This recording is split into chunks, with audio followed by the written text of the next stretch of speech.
I'm going to be telling you guys all the mods that you need to do to your Mk7 Golf, GTI, or R to be able to run a Stage 2 tune. So for these cars, there's 2 or 3 must mods that you need to do to run a Stage 2 tune. And then there's 2 that are optional, but definitely recommended. So the first mod that you need to do is you're going to need to get a downpipe. Now, whether you get a high flow downpipe or a catless downpipe, it doesn't really matter. It's kind of all preference. If you're more daily driving, I would maybe consider a high flow.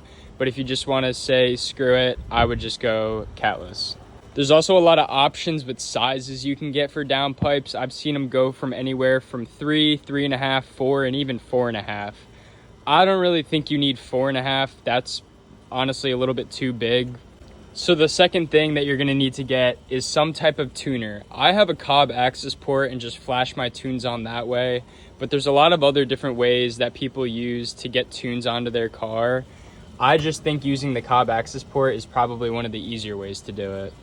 The third mod that you're going to need to do if you are a manual transmission, you're going to need to get a clutch. Whether it's a Stage 2 clutch, Stage 3 clutch, it doesn't matter.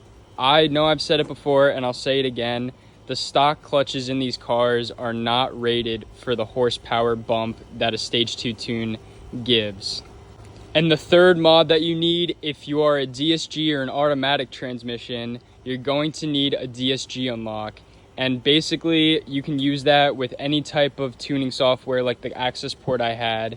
And basically, it's the same way as basically a tune. You just kind of flash it onto your car.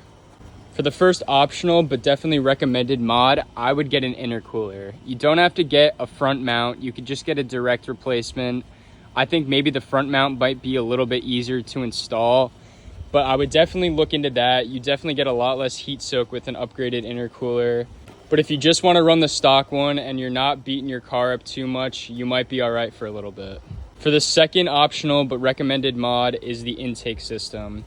Whether you're keeping the stock inlets and just doing a high flow drop-in filter, that works. Or if you just want to do a full intake system, it'll definitely help the car run a lot better.